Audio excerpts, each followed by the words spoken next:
All right, ladies and gentlemen, good morning, good afternoon, good evening, wherever you are in the world. Thank you for tuning in again. I'm your boy, Drew. We are Option Forward. We're joined by a special guest today. But as always, before we get into our special guest, I'm joined by the second half of the show. GQ Nesto, how you doing today? I'm doing good, refreshed, ready to get this thing going. Had a little spiritual trip, you know what I mean? So I'm ready. We'll get into that later. Yeah, we're going to get into that later. All right. And when you look up the word motivation in the dictionary, I'm not sure what it actually spells out to be, what you read it to be, or an image or a picture quality that's next to it. But we got someone today who's going to provide some insight, a man of faith, a businessman, entrepreneur, extraordinaire, a gentleman in class, Mr. Derek Whitney. How you doing today? How's it going, everyone? Thank you for having me. I appreciate you. Oh, man. Appreciate you. Oh, man, it's a blessing for all of us to be here today. Yeah, it really is. God is good. God is good. Hey, well, let's just jump right into it, man. Who is Derek Whitney? What should we know? What's the origin story? Originally, my name is Derek Whitney. I'm from Kansas City, Missouri. I'm a son of a immaculate family, amazing family. First and foremost, I'm a man of God. But first and foremost, my family. I'm my mom, my dad, my brothers. I'm the middle brother of three boys. So I got an older and younger brother. I love life, my family. I'm passionate about business. You name it, whatever the world has to offer. I'm interested in it. So nice. Yeah. Okay, and so where are you from originally? Kansas City, Missouri. Kansas City, Missouri. Yeah. Yep. But you in here in LA now. So which one you prefer? That's an interesting question because they both have their advantages and disadvantages. So I like living here in Los Angeles. I've been here 9 years, but I actually try to go home as often as I can. Yeah. Okay. So Kansas City's it's home. It's always going to be home to me. That's where all my family still is too. So nice. Yeah. All right. And you just had an event that just happened last weekend. Oh, yeah. Give us a little nugget. What took place? What were you? Yeah, so I had an interesting concept that came to my mind that it was beautiful to see it come in fruition. So I created an event series called Crypto Elites. A little bit about my business life. One of the many aspects or different things I do is I have a pretty diverse cryptocurrency portfolio as well as NFT portfolio. So basically I created this event series called Crypto Elites where I teamed up with a real estate company called Concierge Auctions, which is a Sotheby's company. And we did an event at a $90 million estate in Bel Air where I took the 1% of, the automotive, aerospace, crypto, NFT, and medical and entertainment industry, and I put them all in one room. Nice. Made everybody dress up, and I was about to say dress to impress. Great Gatsby, some Great Gatsby stuff. Great Gatsby vibe. Made everybody dressed to impress and come out in their best attire, just to make everybody feel like beautiful stars that night, and bring back a little bit of like glitz and glam back to the city of LA. For sure. Now coming out here, I know you've attained a certain level of success now, but how was it? Tell us the story of you getting here 9 years ago. How did that work? I know we talked about it on the phone, but let the listeners and the viewers know. So I moved here. My older brother Daniel, he was actually living here. He was going to the Los Angeles recording school for music. He moved out here to pursue music. I actually moved out here after college. I went to University of Missouri. I was studying Mandarin Chinese and international business. So I was actually living in China. Yeah, I was a foreign exchange student and an intern. And then after that ended, it was the option was like, okay, do I want to go back to Missouri, and get my life started, or do I want to try my hand at, my wildest dreams, which I knew could come true in LA. So I chose to go out and be on the ground with my brother and be out in LA. So, when I got back, I moved out here, and me and Daniel was actually living like in San Pedro, when we first moved out here. So we was living like, that's about, I say like 45 minutes to like an hour from LA. And we really didn't have, I would say, a plan. You know, our plan was we gotta make some of ourselves, and we had to, create a name for for ourselves and our family, by any means necessary. So I mean, we really just everything you could possibly imagine, like in the grinding stage, we would do it. You on some 300 shit. Yeah, exactly. So we would drive to LA like damn near every day. That's what's up. It's like an hour drive. We drive there every day. Not really with a plan, but just know, okay, we gotta get up here. We gotta see what's going on. We gotta make something happen for ourselves. Right. So eventually, one thing led to another. We always had like little small gigs and businesses we would do, whether it was from digital marketing to shooting videos for rappers and music videos, to you name it. We was always real tech savvy and real. We knew our way around the web. So we were able to provide like different services and stuff like that. So, before it was a big thing, before digital marketing was a thing on social media, before monetizing content was a thing on YouTube, we was doing that stuff a long time ago, just, trying to make ends meet. Yeah. Okay. Yeah. And I'm pretty sure there was like some hard days. Oh yeah. You know what I'm saying? Yeah. What do you think it was that like kept you going? Like, you know what? Nah, let's just go back home, bro. Like, it's not working out. We ran into many of those days. One of the things that I kind of that navigates me in my life, and specifically is just, I walk by faith and not by sight. I know that God has a plan for me. And, even in my darkest days, God is still, leading me. When I can't see it in front of me, God still leads me. He still gives me that strength to just push me to like, just keep going and keep pursuing. Because, I had many days where I'm like, man, like this city's trying to destroy me. And I really believe that this city is set up to destroy people. If you're not strong within your faith, you're not strong within your, or reassuring of the things that you want in life. Like this city, kind of like I told you earlier, this city will define you if you let it. Or you can look at it the way I look at it. This city's a big sandbox, and I define this city. I do what I want to do in this city. Like I build and I craft and I make whatever I want to do in this city, and that's the beautiful aspect of it. So, it's been a fine line balancing that, and like I said, walking by faith and not by sight, knowing that at the end of the day, whatever I do, God is gonna bring it into existence, as long as I continue to ask Him for His permission and pray about it and try to stay close to Him, and not let the outside world influence me. That's the thing. But when I do, that's the thing though. My thing with God is like when I do. Like when I know that I'm doing something wrong and He knows that I'm doing wrong, He'll punish me worse than He'll punish anybody else. That's how I feel, because He's like, Derek, you know better. Right. If you fall into that temptation, Derek, you know better. I'm really gonna make this mark on you, because I don't want you to do this again. I know that, so I'm gonna really throw a wrench in what you're doing if you're trying to build this foundation without me. So I've had to restart many times in my business career. I've had to restart many times. And I've had multiple different business ventures in my 9 years of being here. And every time I tried to do it without God, like he's like, nope. Yeah, I'm gonna reduce it to rubble. Get your ass back. You're gonna start again. So, and you're gonna do it the right way this time. So it's been an interesting, beautiful journey. See, and that's the hard part, like starting over. Yeah. So it's like, would you, if there was anything that you could do, would you do it? Like, obviously everything that you accomplished, everything that you've done in this city, is there anything that you would do different?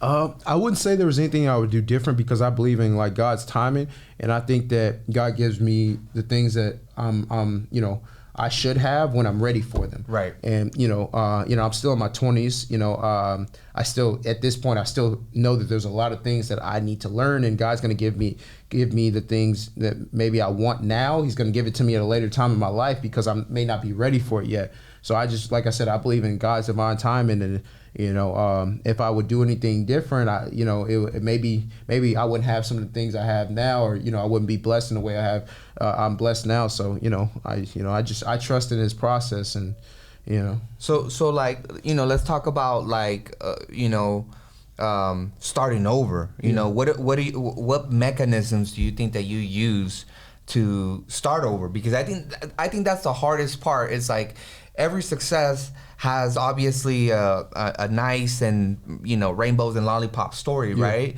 But it's always the tears, the blood, you know what I mean, the hard part, you know. And sometimes, you know, especially like we were talking earlier, it's like when you're driven by momentum, by you know, no other option but to succeed, you know, sometimes you got to you got to learn how to take certain losses, right? Exactly. And you got to be okay with that and take that loss as an opportunity to rise up. You know what I mean? Exactly. Like, there's no way you're going to be successful if you don't lose, right? You're going to need to have that experience. So what mechanisms do you think that you know, kind of, I want to say you're very proficient that it can push you on that, you know, that day, that particular day that you're just like, fuck. You absolutely need the losses, like you absolutely, and I've had my fair share of L's, you know, and I think that's really important in your business journey, and not just your business journey, in your journey of life, to take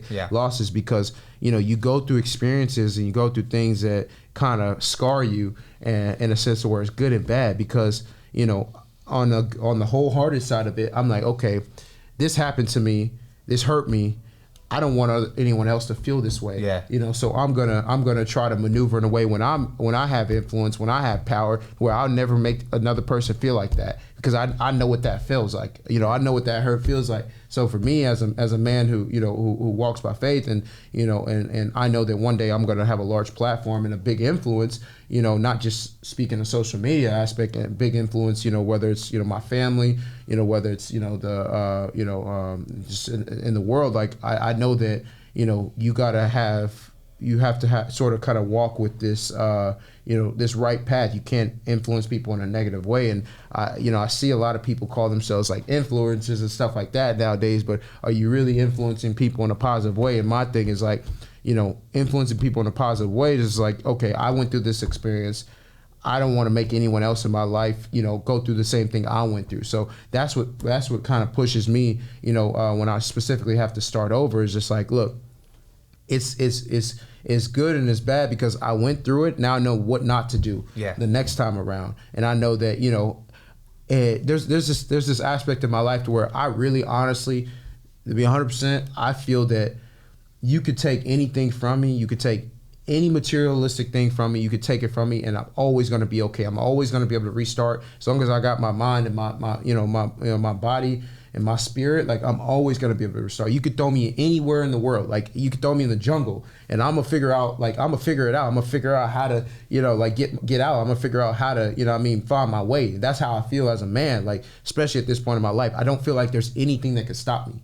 Like, there's nobody that comes along. There's nobody that can, you know, that say anything to me or do anything to me that's gonna stop me in my ultimate vision in life, and getting to where I really want to be in life. Like, nothing can stop me. That's how I feel, and that's the confidence I have wholeheartedly, and that's what confidence I would say to anybody. Like, if you ever feel like you need to restart, you know, look in the mirror and just look at yourself and look at your life experience and look at all the things that made you. Look at all the sacrifices that your family has made to get you to where you are, and all the people, you know, you may not have family, but all the people around you that love you and care about you, and think about them and think about, like, hey, you know, like, you know, I'm really, like, you know, this is really me. I really can, you know, I really can do anything, and there's nothing that's really going to stop me.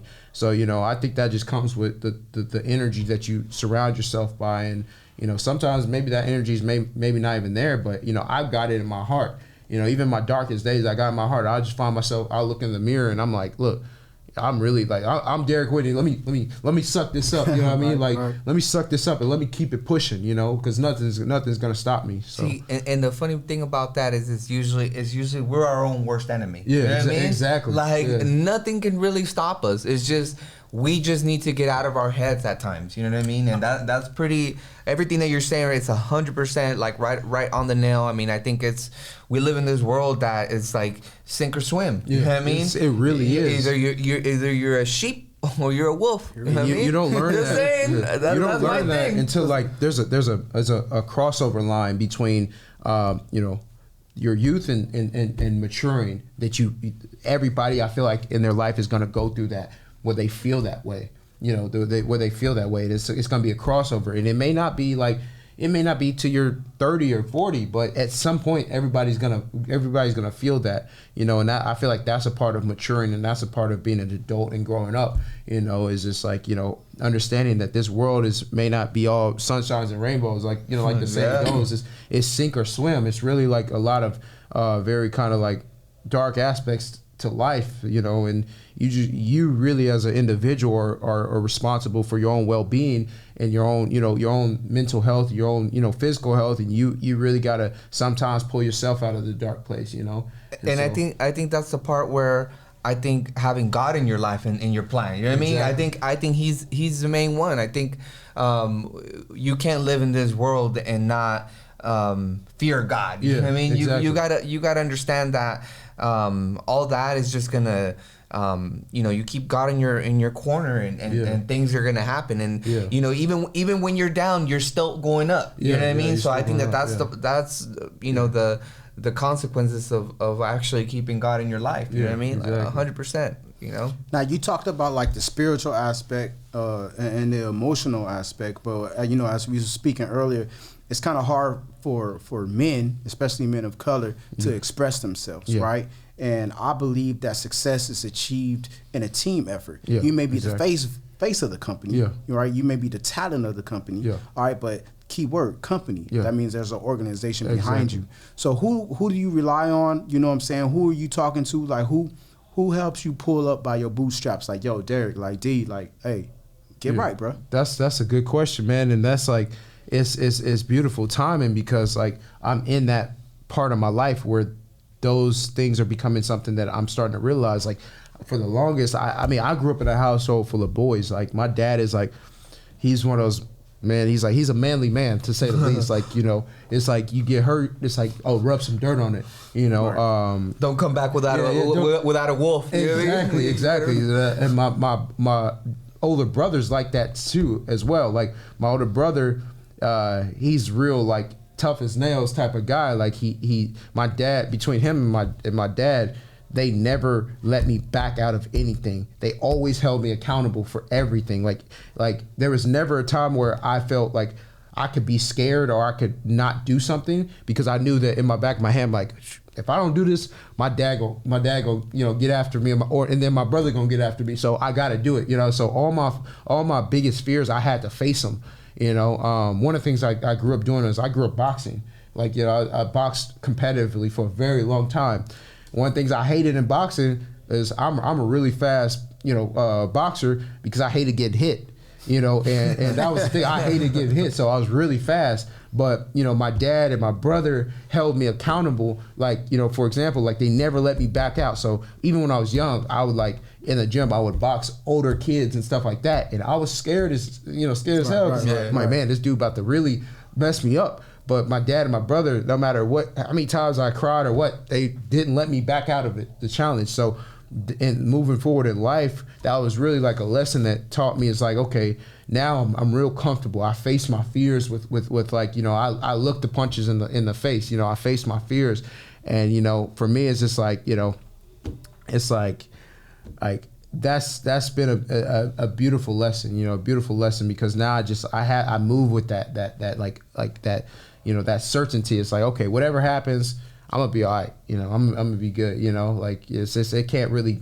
It may do damage, but I'm me at the end of the day, and nothing's gonna stop me. So, okay, all right. Yeah. So we spoke about being in LA. Yeah. You know what I'm saying? How if you don't know who you are, if you don't have an established identity of what you stand for or what you believe in, it will create it for you. Exactly. Hey, give us a little sneak peek. What was some of your vices though, man? Yeah, so I mean, man, like, being a man in my 20s, of course you're at your sexual prime, you're at your, all the different, like it's with social media. You're doing it. Yeah, with social media nowadays, like everything that you could possibly imagine is amplified in your face 24/7. And this city even amplifies it even more, because this is where a lot of that stuff starts. This is where a lot of that trends start. So you really got to be sure. I tell a lot of people around me, you really got to be sure of yourself and really understand who you are, because LA has this beautiful dynamic aspect to it. Like, you have the ability to really be whatever you want to be in the city. And I look at this city as like a sandbox. Like I'm like a kid in a sandbox where I can build and craft anything. You know what I mean? And there's that aspect of the city, but there's also aspect of the city. If you're lost and you're not sure of yourself, this city will pull you in every direction and it'll tell you who you are. And I'm one of those people, like I'm a firm believer, I'm not gonna let nobody tell me who I am. I'm gonna say this is who I am, and I'm gonna demand what I want out of things. So I say for the people who are unsure, you know, and don't know, it's just like, you really got to like soul search and understand who you are, and understand that this city is going to play on every weakness that you have, you know, whether it's like for men, like whether it's like, you know, sex or you know, any of the vices, you know, drugs or whatever it is that is your weakness. The city, you know, finds a way to play that on, you know, if you like going out, you know, or something like that. Oh, I'm gonna find every day as somebody gonna hit you up and be like, oh, let's go to the club. Well, you're not gonna get nothing done. Or, you know, if you like women or something, like a woman gonna hit you, hey, let's go kick it. Oh, I got business due, but you know, I'm gonna go do this anyway. So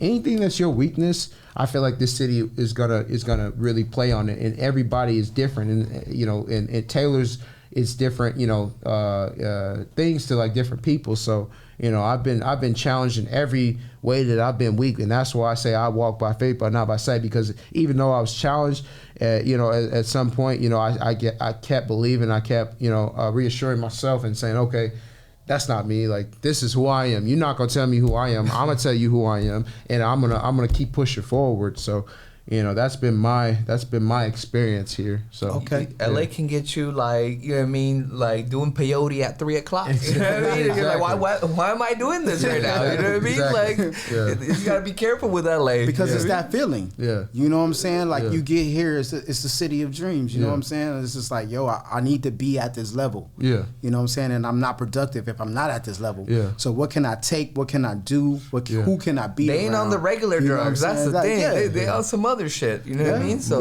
my thing is this, like, another thing that's kept me kind of pushing in LA is like not comparing myself to other people.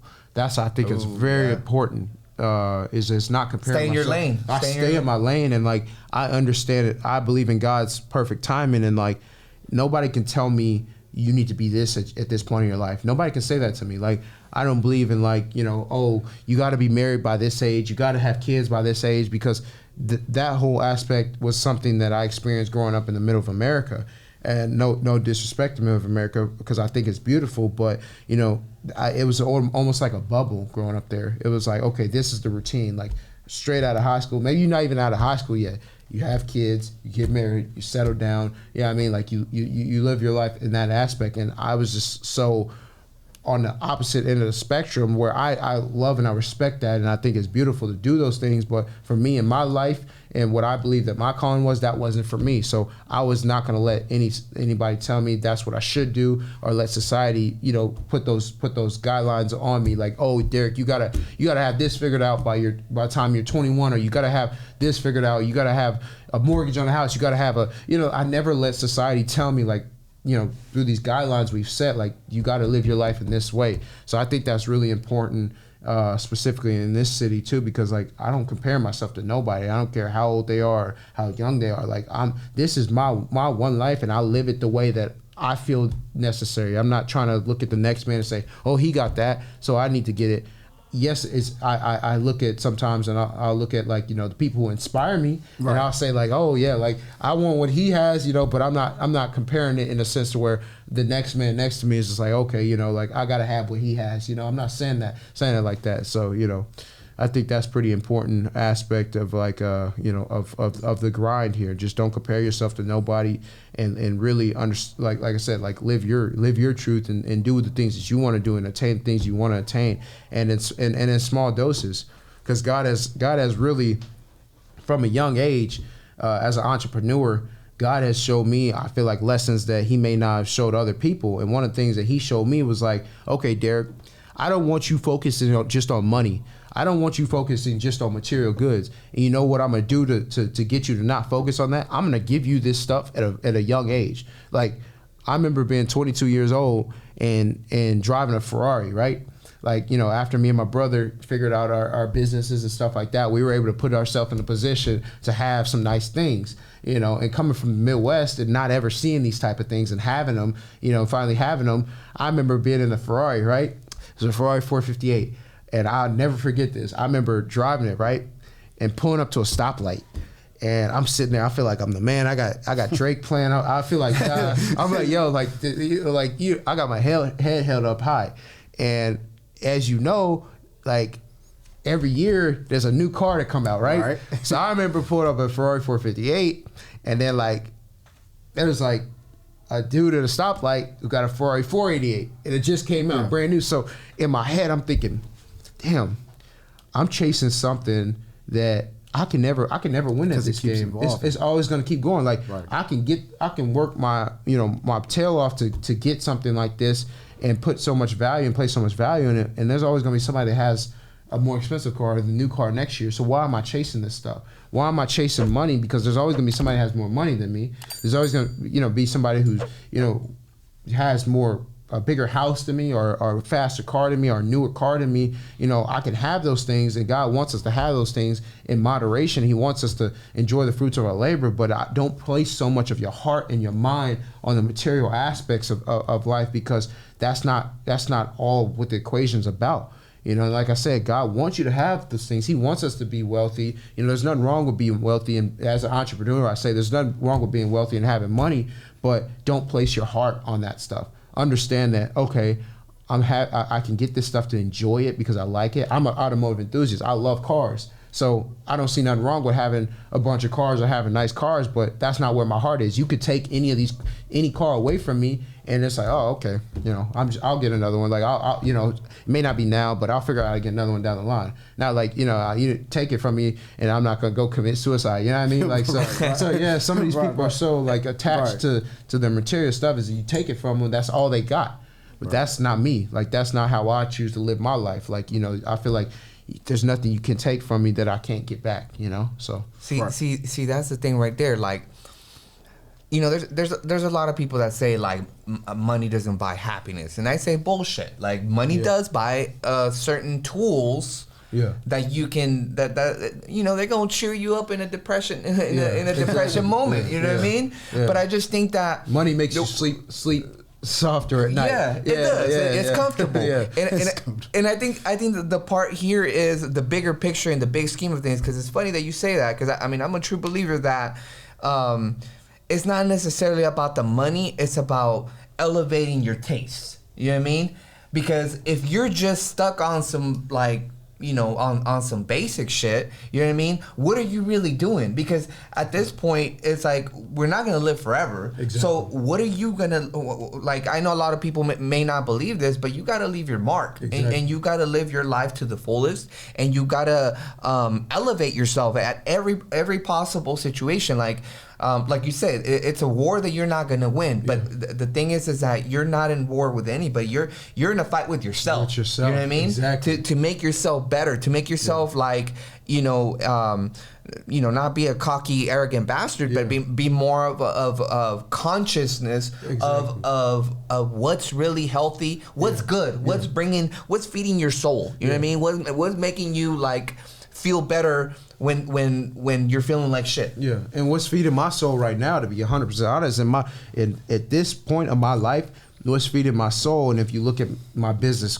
career, my business path, you know, I promote a lot on my social media. I got this umbrella company called Whitney Enterprises, and I'm so proud and I'm so happy about that, because all my businesses, you know, fall under my enterprises, Whitney Enterprise, and I'm so proud about that, because for me, I look at my dad and I look at my mom and I'm like, man, like I want to build something. Like I want to take our last name as far as it possibly can. And you know, my mom and my dad, you know, they don't come from much. You know, they come from homes where like, you know, working class family, stuff like that. Right. They didn't have much. So like me and my brothers, our mutual understanding is like, man, let's just take our last name.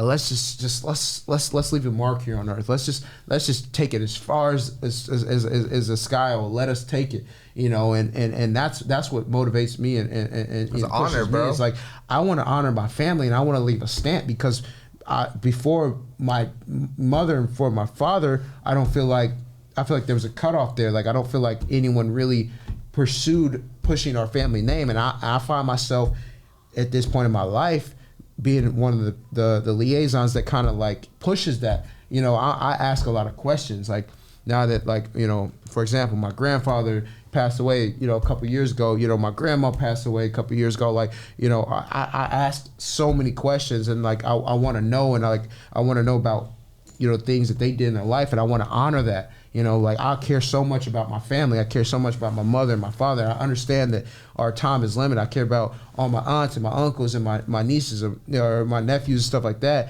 And I just want to, I really want to create a name, man. Like just, especially being a black man, like I just want to create a name for us. This is like, okay, this family once lived on this earth and they existed and for generations. They stood for this. They stood for this. So I'm so happy that, like, that's what drives me is like, I got this thing that I created and with my brothers, and like, let's take this, like I tell my brothers, like, let's take this as far as God will let us in our short time in life. So that pushes me, to be honest with you. Yeah. Dang, So that's pretty dope. Yeah. So I know you know, I know you're an entrepreneur, business owner, and you're a businessman, like Jay-Z said. I'm not a business, I'm a business. Exactly. Man. People don't even. You know what's funny is Yeah. to elaborate on that, my dad was so set on like how you move, man. My dad is like, to be someone who's been on his own since 14, my dad is like, that's my superhero, man. Like that is my superhero. My dad is like, he's the man. If I could be a man, like, you know, I have like my list of heroes. Like I'll put like Jesus Christ, Jesus Christ, then that. Jesus Christ, my dad, Muhammad Ali, like I put my dad up there, like he's like top 5. Yeah, like you know, really, and that's like my best friend. Like I'm my dad's twin. Like if you look at us, I'm my dad's twin. Like, and you know, my dad, to elaborate on that, he was so set on like, man, he was such a like a cool dude. Like growing up, he would always just tell us, he was like, look, whatever you have, he's like, you wear it. It don't wear you. You got a nice car.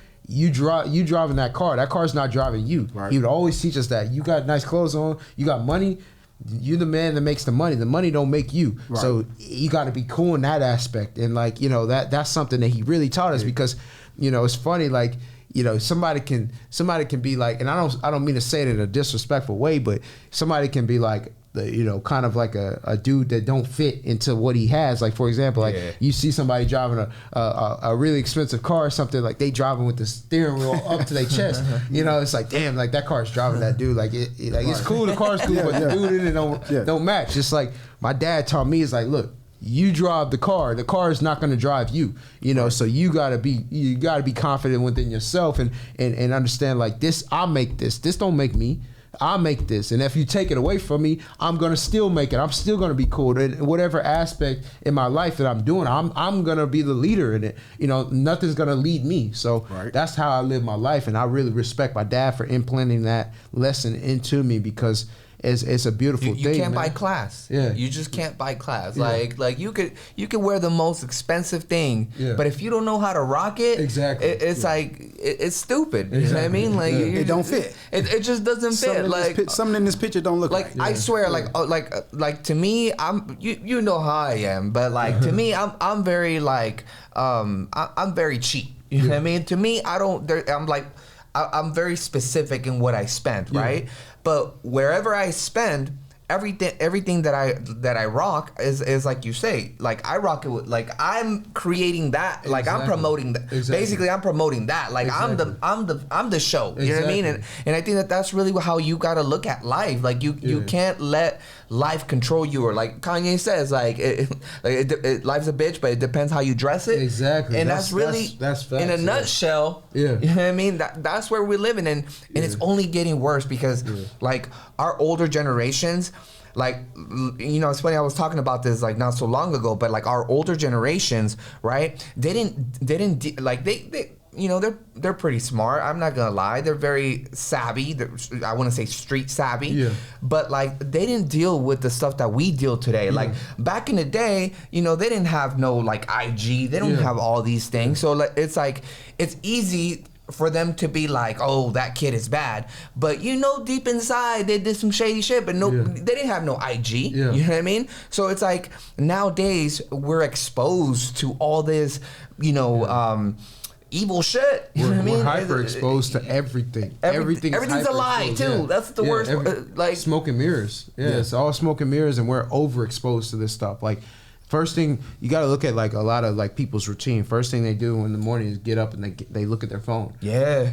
From the morning, just the moment you get up in the morning to the moment you go to sleep at night, you're overexposed to like a bunch of like, you know, just false information and people showing illusions. Their best lives, these illusions, and yeah, it takes a mental effect, you know, and that's why I'm so, you know, so for being, you know, assured of yourself and being confident in yourself and understanding like, look, this is my life. Like, take what you want to take, you know, do what you want to do, but you're not going to define me. You're not going to stop me. Like, that's why my mentality is the way it is because, you know, it's just, yeah, like we're overexposed to that stuff. If you're just not as sure, you're gonna be pulled and gravitate to that stuff, and it's you know, it's false hope. It's an emptiness. It's a life of emptiness. So, you know, and going back to like, you know, Rocky, like you said, like you could, like I feel the same exact way. Like I could wear a black shirt from Dior, or I could wear a black shirt from H&M, and it don't matter because I'm gonna rock it. I'm gonna rock it the same way,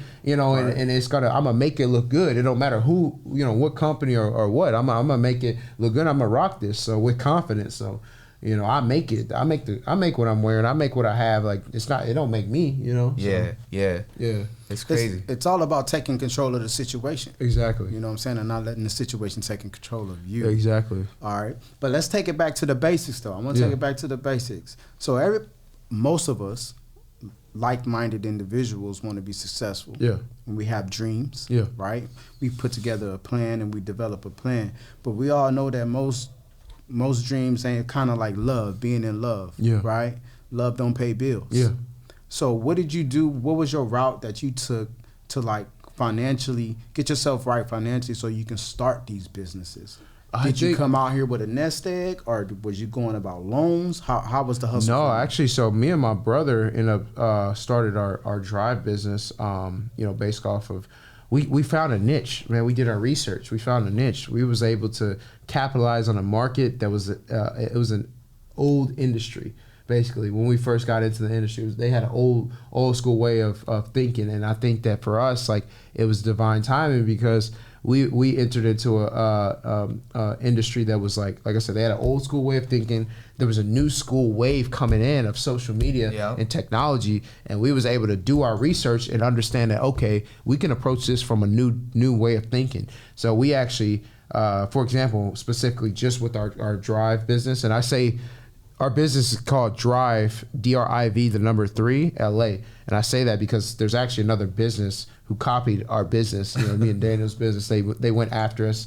We've had our business for about 6 years, and they came after us like maybe 2 years ago, named themselves the same business, which is crazy. But anyways, you know, we were able to enter into the market because we did our research and we understood that, okay, there's this influx of like social media coming in. It's here to stay. It's not going anywhere. These other exotic car rental businesses, you know, they're doing things old school way. They're paying for billboards, and they're spending $60,000 a month on a location, and like, you know, on Sunset or something like that. They weren't like thinking, you know, forward or thinking ahead, and they were so set in their ways. So we just started doing our research, and for example, specifically with our drive business, we were able to capitalize on the market when Turo first came around. What we did was, me and Dan was like, okay, let's put our heads together. There's this big company that's coming around. They've got a lot of money in marketing, right? Like to kind of, you know, get going. This company.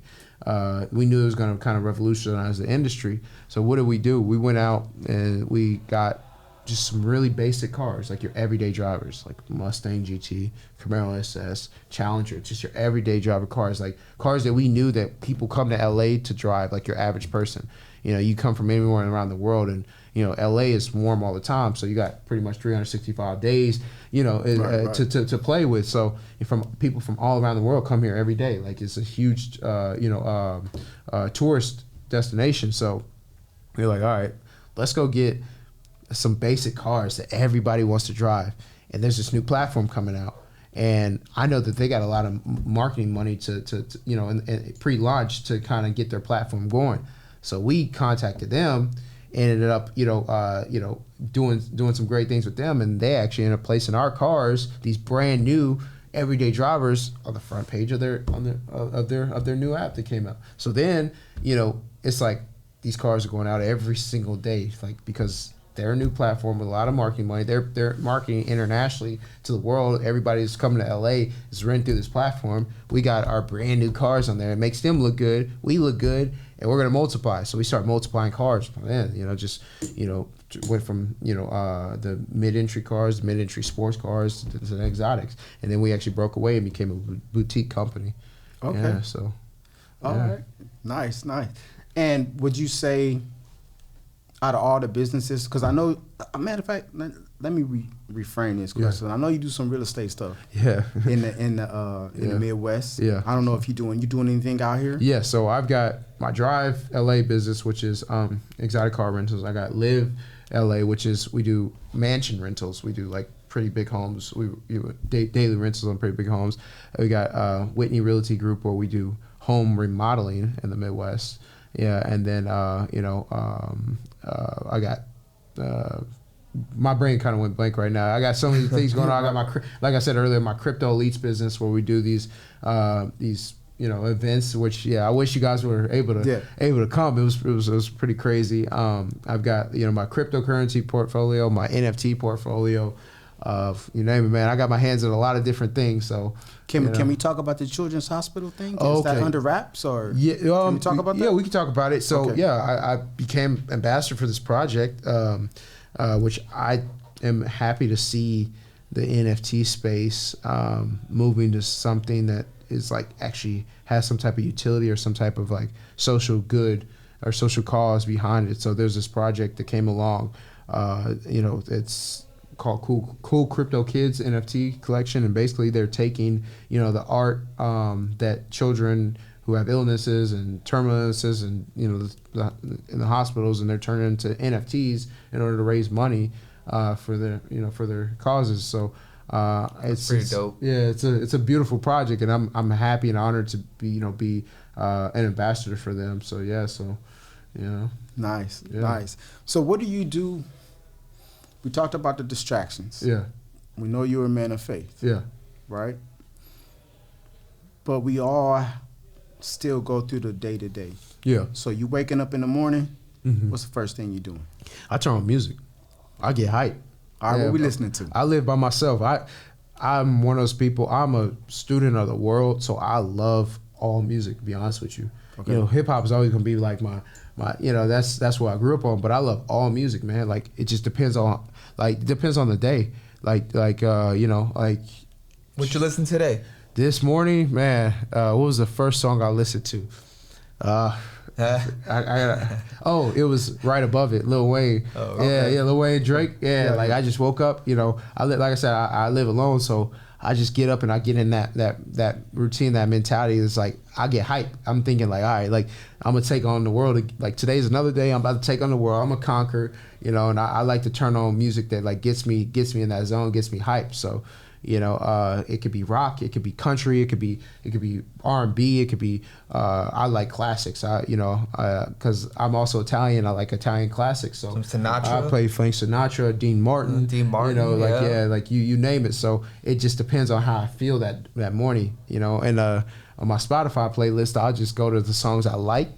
Because you can like songs, and I'll just click that playlist, and it's just a variety of stuff. So that's my routine. I get up. The first thing I was taught to do in the morning is to make up your bed. So I get up. First thing I do, make up my bed, brush my teeth, clean up, take my shower. Make sure everything's in order. So I feel good. I feel good. I don't leave the house thinking like in my head, there's something I should have done. Like I leave the house feeling like, okay, that's complete. I did what I needed to do. I go work out. I ate my breakfast really early, and and that part of my life is handled. It feels like accomplished. It's taken care of. So that's usually what my morning routine looks like. So You gotta be your own hype man. Yeah, that's how I feel. Most definitely. Yeah, you gotta be your own hype man. If you're a man of a household, like speaking specifically as a man, like if you're a man of a household too, like you gotta be the hype man for the household too. Like get up and like your whole household is gonna be influenced by your energy. You know, and I'm not just speaking for men, like women too. You know, I just as a man I can say where I relate to, you know, men or women are different, our minds work different.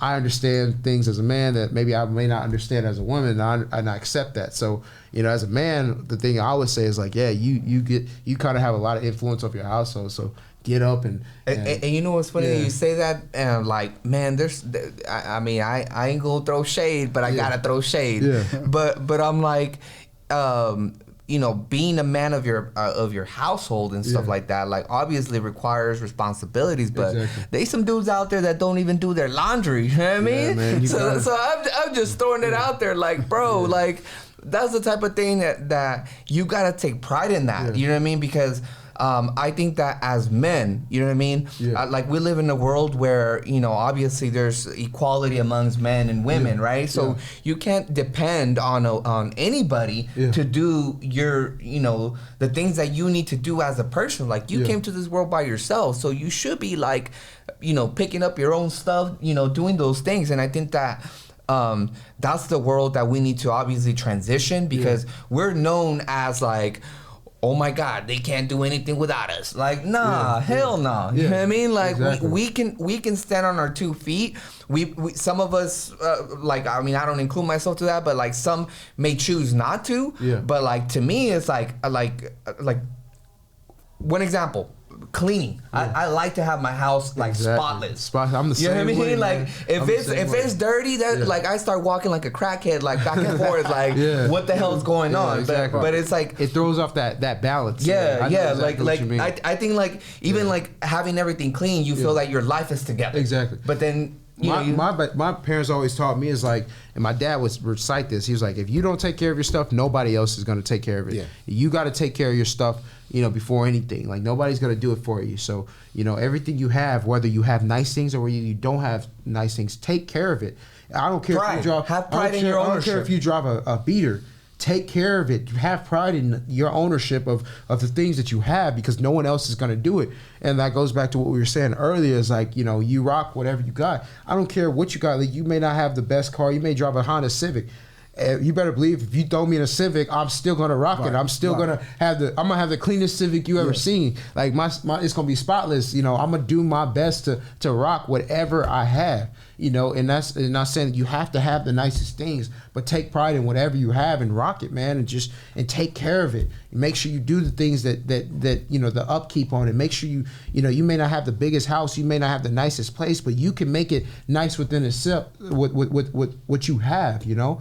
And I'm a firm believer in that. Yeah, you know? pride and ownership. Pride and ownership. That's beautiful. That. So you know, and you know, and as you're going back to like there's. As a man, like, you know, like I said, I can speak from that aspect, and I don't, you know, ask for permission, but I do ask for forgiveness in what I say. So like, please forgive me for my ignorance. Like as far as like when women goes, like, you know, I don't understand because I don't have the mind of a woman. So, you know, yes, you're right. The water's equal now, and you know, it's an equal playing field. I'm just speaking on behalf of a man, and you know how I was taught. And so forgive me for my ignorance if I exclude that portion of it. So I'm just speaking from, like I said, the man's side of things. The way I see it is, like I said, man or woman, you can influence your household. You know, like if you get up and you're negative, and you know your whole household's gonna be negative. Like, you know, as a man, the way I see it is like I get up and if I'm positive, and it may not, I may not want to be positive, but I'm gonna be positive for the people around me, you know, and you know, and to try to get them to live in their best, you know, their best mindset and their best comfortability.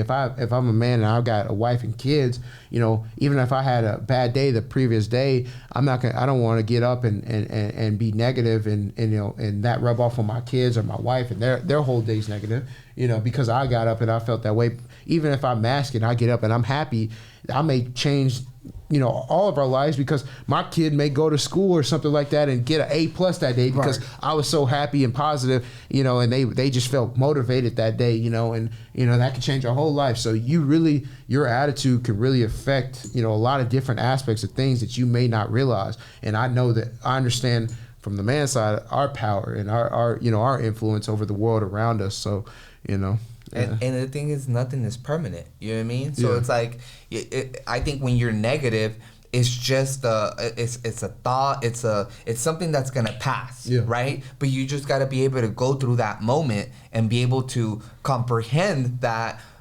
it's not gonna be permanent. You know what I mean? And so there's always a different way to understand that whatever is happening to you is to give you that thick skin. You know what I mean? And be able to move forward in life. Because think about how it's transitioning. It's just getting harder and harder. So you just have to just learn to adapt. Really, exactly. You know what I mean? It's definitely getting harder. Life is definitely getting harder because there's a lot of unsure and uncertainty in this world right now. The values, they're diminishing. I mean, there's a lot of things, and now it's more based off of like I said, illusions, certain things that it takes one as a man. It takes a lot of you gotta have the courage to take accountability and live up to your manhood. You know what I mean? And I think that's the part where sometimes it's easy to just be a jerk. You know what I mean? Be a jerk. Yeah. Society wants us to be a jerk. Music, our the biggest problem I have, being a black man with my culture is I get frustrated. And I don't agree with a lot of times like some of the things our music implants into like our our youth and in our society, man. It's like it's so much negativity and smoke and mirrors, that I just get so frustrated. I'm like, man, I really I'm so like proud of my friends, if they're watching, shout out to my boy Jared, I have powerful black men as friends that are they're influential in doing things in medical and cybersecurity and just dope things that are really influential. But I just wish that as our society, I wish our society would glorify those things in our entertainment, because I feel like our society is really receptive to our entertainment, and I just feel like I wish that our entertainers would be held more accountable to start feeding more positive messages, into the communities, into the youth. And that's not just for African American community. That's for all communities. Or just media in general right now. It's just so much BS that it promotes. So much empty-hearted promises that people are chasing because of it. So it's just it's unfortunate to see. So I just want to be a man who counters that in some way. When I was a kid, I would say that what's keeping me here today was and the life I've lived, and from the outside perspective, I understand and I know the conversations that happen about me and a lot of things that people say.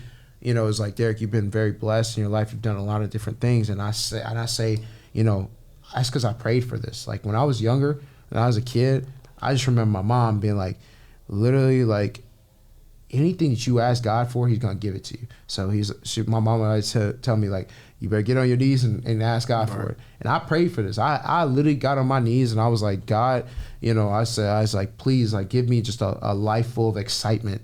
Give me a life full of the ability to do everything my heart desires, my wildest dreams. Bring the baddies.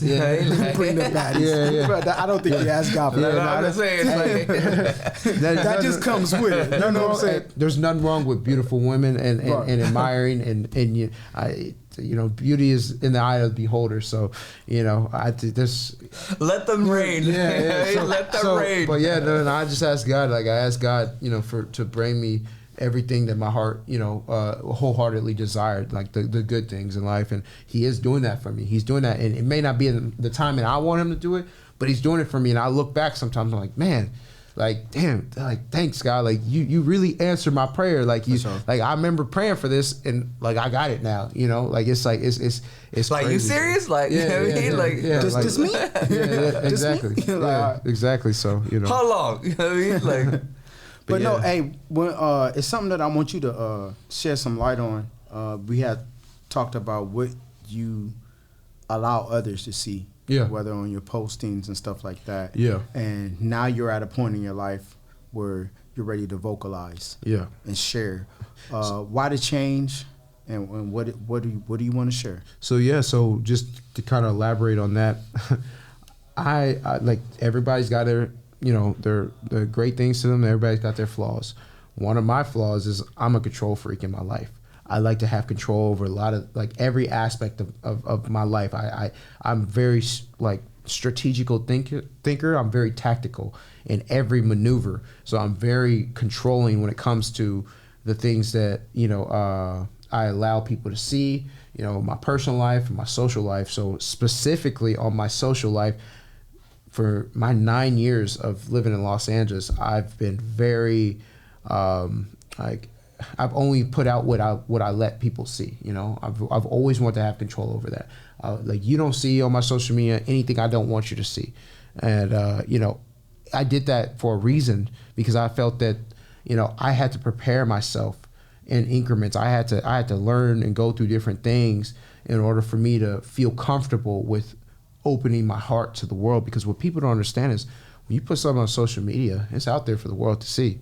Right. So you really got to be careful on what you put out. And I'm a very strategic thinker. So like I said, I always want to control, always want to have real control over my personal life, like who the world sees me as, and what people know about me.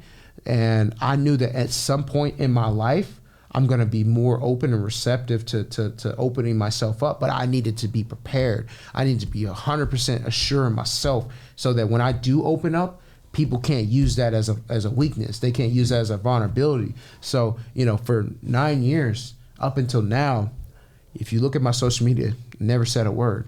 I had a code of omertà. I swore silence, and I stuck by it. I swore silence. I'm like, look, you can see me, but you're not gonna get my soul until I'm ready to put my soul out there. So now I'm in a stage of my life where I've matured as a man, and I've matured, and I'm at the end of my 20s, and I've matured in a sense where, okay, I'm comfortable. There's nothing that nobody can say to that's gonna change me or whatever. I'm comfortable. Now I can speak my truth. Now I can open up my soul to the world, because I want to do it in a way to where if I open up my soul and I influence people, it's going to be in a positive way. It's not going to be in a negative way. Because the worst thing, my biggest fear, my biggest nightmare is, like, I mislead somebody. We as men, we forget, like, in our everyday lives, especially in 2022, like, I think we really forget that the youth and the kids and the little ones, they look up to us. They really look up to us, man. Like, every time I go home, it reminds me when I see my little nephews and stuff like that, my little cousins and stuff. They look up to us. They really are invested in our lives and seeing what we do. So the last thing I'd want to do is mistray the people who look up to me, or the people who place high value on me. So I'm like, okay, I got to be very, very careful of what I put out there. I got to be very, very careful on what I say. And now I'm in a stage of my life where I'm like, okay, now I'm ready. Now I'm ready to open up the floodgates. Now I'm ready to talk and speak my truth, because I understand what I'm saying. I understand, I've got absolute reassurance of what I'm saying is 100, and I don't have any regrets or any thing any different aspects that I would do different. What I say and what I do is, like, that's what I feel confident in putting out there. So yeah. Bet. Hey, ladies and gentlemen, for the sake of time, man, we got to have you on again. Yeah, all right, definitely. We got to continue this conversation. Yeah. But we've come to the conclusion, the ending of our show. As always, what I do is I open up the table, the microphone to our guests and the co-host of the show. But before we get into that, hey, how can we find more information about Derek Whitney? What do you got upcoming? Let us know. So all of my social media is at Derek Whitney, at DerrickWhitney. I made sure very early on to occupy anything on the internet that's Derek Whitney. That's my name. There's no numbers. There's no, special characters. It's all just at Derek Whitney. So, I've got a lot of different things that I'm working on, from business to more of the events series that I'm doing. You know, so yeah, just find me on social media and stay tuned on there because I'm always doing something exciting, and there's always something to look forward to on my platform. Yeah. GQ Nesto, any closing words you want to share with the listeners, the viewers? I just want to say thank you to all our listeners. You know, we definitely appreciate the support. You know, we're definitely trying to always improve, always try to bring new game. You know what I mean? Shine the light on a lot of knowledge. And one thing I could say is, you know, let's just take it a day at a time. And hope you guys enjoyed our content. And let us know, subscribe, comment, whatever you got to do. You know, we could use that, you know. For sure. Mr. Whitney, any closing comments you want to share with the world? I appreciate, you know, you guys, and I appreciate the opportunity because this is something that I really needed, you know, as a man, sometimes we withhold, you know, our emotions. Sometimes we don't get to express ourselves. So I admire you guys for having this platform and being able to bring, you know, people like myself on to express ourselves and excuse my French, but let us talk our shit, you know. Right. Yeah. So I'm talking my shit right now. So yeah. Most definitely. All right, and ladies and gentlemen, I would say that Mr. Whitney, D-Dub, I don't know if that's what he go by, but that's what I'm gonna call him. I appreciate that. But Derek had touched on something, right, as far as the importance of his family, carrying that family name as far as he can go, all right, and taking it. But when you establish that, pretty much you're writing a book, right? Mm-hmm. It's blank pages. Mm-hmm. You got your peaks, you got your valleys within this book. But how will the book end? What chapters are you going to go to? But it's all a part of a growing process. And ladies and gentlemen, we're here today to let you know that you can grow. If you have the drive, if you have the plan, if you have the know-it-all and a support team, hey, you don't get there by yourself. So surround yourself with some positive people and achieve your dreams, because it's all possible, it's all attainable with the man upstairs blessings. But we love you. We thank you. I'm your boy Drew. We are Option Forward. We see you next time. Peace.